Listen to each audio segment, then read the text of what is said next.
So babatiin ko lang yung aking dating boss at dating principal ng SPAC na ngayon ay guidance counselor na ata na super considerate sa akin.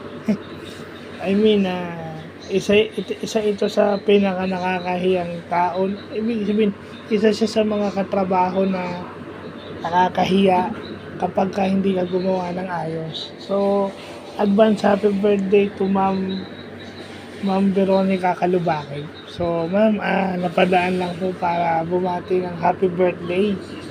Sana po okay kayo, yung health nyo sana maayos. Sana po ngayong birthday nyo less stress po sa work at less stress din po sa inyong personal affairs o sa personal life.